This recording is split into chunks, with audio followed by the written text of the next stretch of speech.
O ser humano, desde os primórdios, procura compreender o que há para além da carne e do sangue, o que existe para lá do corpo físico que todos conseguimos ver e tocar. Em diferentes tradições espirituais e filosóficas, conceitos como alma e espírito são usados para nomear essa dimensão invisível, imortal, transcendente. Mas a verdade é que não existe consenso universal. Cada cultura, cada religião, cada escola filosófica definiu esses conceitos de forma própria e em muitas vezes aparentemente contraditória. Entre essas visões, duas se destacam: a filosofia yogi, com sua estrutura dos 7 corpos e a concepção de múltiplas camadas da existência, e a doutrina cristã, especialmente a católica, que fala da alma como única e imortal, e do espírito como o sopro divino que a vivifica. Na filosofia yogi, o ser humano não é visto como apenas corpo físico e uma alma que sobrevive à morte. A estrutura é muito mais complexa, quase arquitetônica. A vida humana seria composta por 7 corpos, desde o mais denso e material até o mais sutil e divino. O primeiro é o corpo físico, a carne, os ossos, o sangue. É o que todos reconhecemos como nós mesmos na vida diária.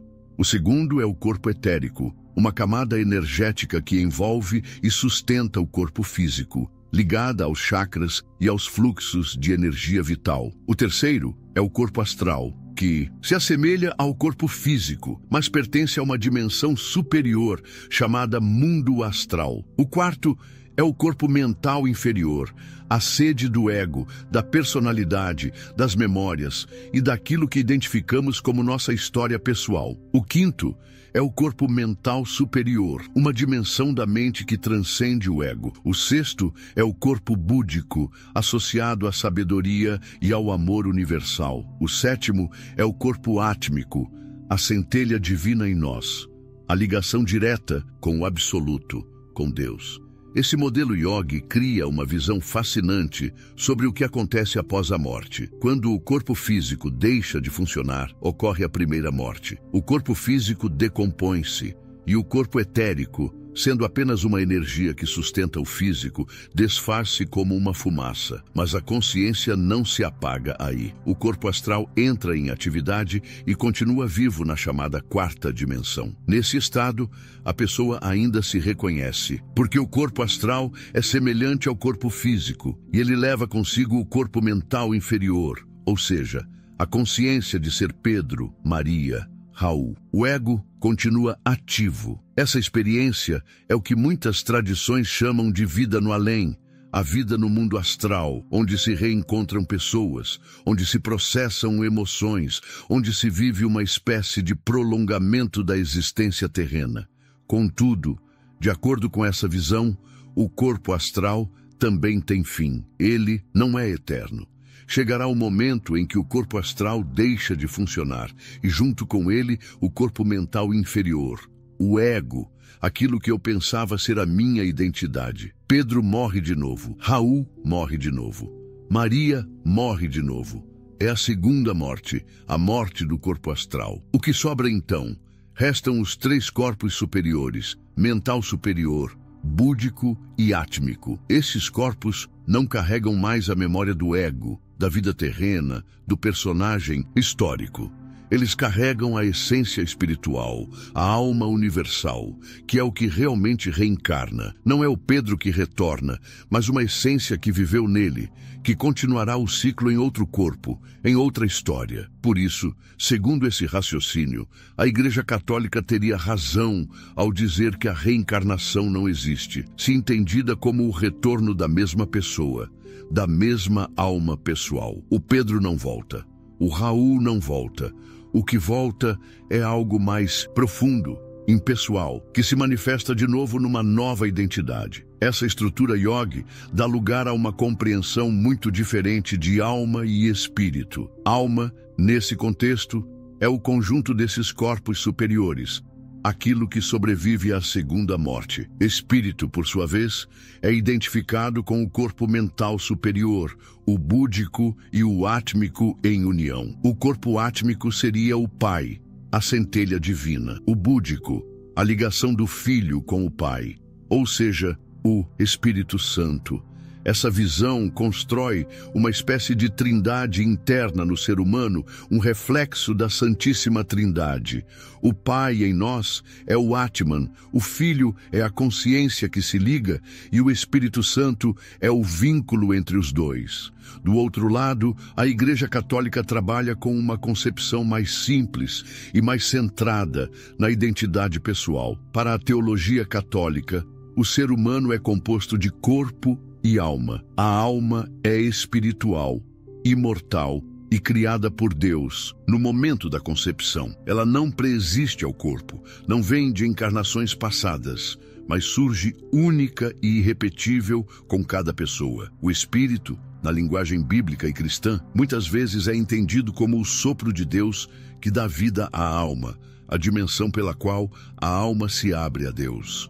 A diferença entre alma e espírito não é de substâncias separadas, mas de funções distintas. A alma é o princípio vital e pessoal. O espírito é o princípio que liga a alma ao divino. Na Bíblia, encontramos passagens que usam os dois termos.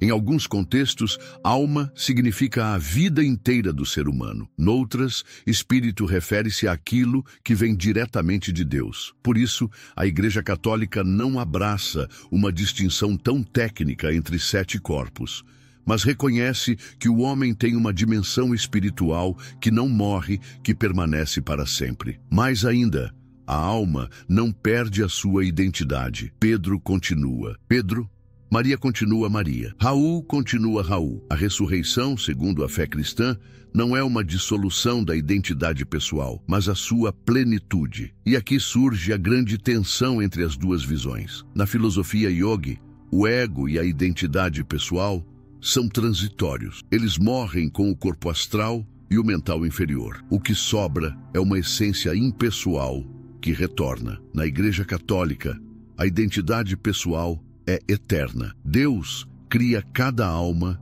de forma única e irrepetível, e essa alma mantém sua individualidade para sempre. Na visão yogi, não existe uma justiça pessoal após a morte, porque o Pedro não volta. Na visão católica, há julgamento individual, céu, inferno, purgatório, e a alma de Pedro permanece para receber seu destino. Os críticos da visão yogi dizem que ela dissolve a responsabilidade individual. Se o eu não sobrevive, quem é responsabilizado pelos atos? Quem recebe as consequências das escolhas? E se não é Pedro que volta, mas apenas uma essência impessoal? Como funciona o karma pessoal? É justo que uma nova identidade sofra pelos erros de uma anterior que já não existe? Essas perguntas expõem fragilidades da doutrina dos 7 corpos quando confrontada com o conceito cristão de pessoa. Por outro lado, críticos da visão católica apontam que a ideia de uma alma única e fixa pode limitar a compreensão do mistério da existência. A filosofia yogi, ao falar de múltiplas camadas, tenta explicar experiências de quase-morte, projeção astral, mediunidade, sonhos lúcidos que muitas pessoas relatam e que não encontram fácil explicação na teologia tradicional. A riqueza simbólica dos 7 corpos ajuda a mapear vivências subjetivas que a Igreja tende a descartar ou interpretar como ilusão. Quando colocamos as duas tradições lado a lado, percebemos que ambas procuram responder à mesma pergunta: o que em nós é transitório e o que é eterno? A filosofia yogi responde com complexidade. Corpo físico, etérico, astral e mental inferior são transitórios. Mental superior, búdico e átmico são eternos. A Igreja Católica responde com simplicidade: corpo é transitório, alma é eterna, espírito é o sopro de Deus. Essa diferença reflete também as bases culturais e religiosas de cada tradição. O yoga e as filosofias orientais nasceram num contexto onde a reencarnação era uma crença amplamente aceita. A vida era vista como um ciclo de nascimentos e mortes, onde o objetivo final era escapar desse ciclo e atingir a libertação. o moksha. A noção dos 7 corpos fornece uma explicação detalhada de como se dá essa transição. Já o cristianismo nasceu num contexto judaico, que não aceitava a reencarnação, mas acreditava na ressurreição dos mortos no fim dos tempos. Jesus confirma essa esperança, mas vai além, prometendo vida eterna àqueles que creem. Assim, a teologia católica consolidou-se em torno da ideia de uma alma única, que vive uma só vida terrena e depois entra na eternidade. Outra diferença importante é que, para a filosofia yogi, a salvação é conquistada por um processo de purificação e expansão de consciência. O ser humano, através de práticas espirituais, yoga, meditação, ascese, vai purificando seus corpos sutis, desfazendo o apego ao ego e elevando-se em direção aos corpos superiores. Já para a Igreja Católica, a salvação não vem do esforço humano, mas da graça de Deus. Não é a prática ou a disciplina que salva, mas a fé em Cristo, que morreu e ressuscitou para redimir cada alma. O esforço humano é importante, mas ele não substitui a graça. Apesar das divergências, há pontos de encontro. Ambas as tradições concordam que o corpo físico não é tudo, que existe em nós uma dimensão mais profunda. Ambas reconhecem que o ego, a personalidade, não é a última palavra, que há algo mais essencial que vai além do que pensamos ser. Ambas reconhecem que há uma ligação direta entre o ser humano e o divino, seja chamado de Atman ou de Espírito, e ambas buscam a seu modo a união com o Absoluto, seja moksha ou vida eterna em Deus.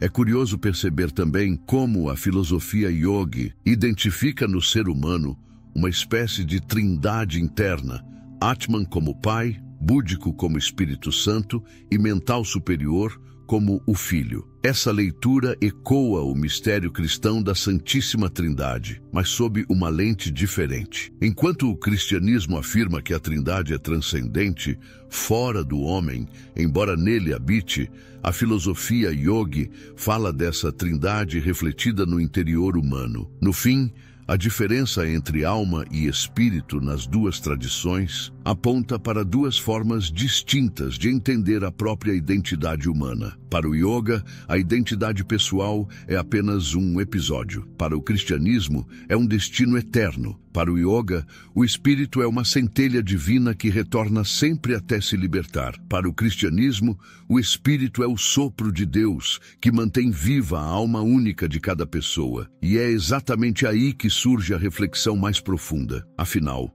o que somos nós? Seremos apenas uma personagem transitória num ciclo interminável de existências?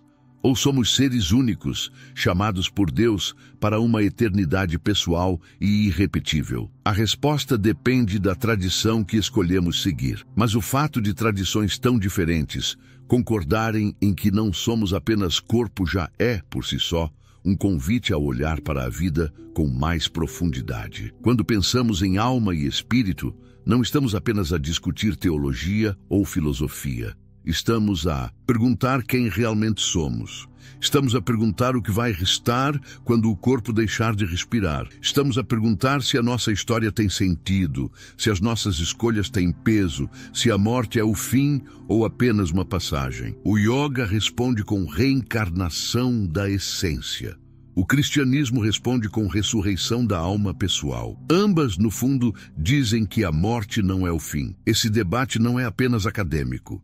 Ele toca o coração de cada ser humano que já perdeu alguém, que já olhou para um caixão e se perguntou: onde está agora? Ele toca a angústia de quem pensa no próprio futuro e se pergunta: o que acontecerá comigo? Ele toca o mistério que todos carregamos em silêncio. Talvez, mais do que escolher uma resposta, o mais importante seja deixar que essa pergunta nos transforme. Porque se sabemos que não somos apenas corpo, que há algo em nós que transcende, então a vida ganha um peso diferente. O modo como tratamos os outros, as escolhas que fazemos, a busca por sentido, Tudo isso passa a ter uma dimensão maior. A filosofia yogi lembra-nos que precisamos transcender o ego, purificar-nos, desapegar-nos. A Igreja Católica lembra-nos que precisamos abrir-nos à graça, confiar em Cristo, viver em amor.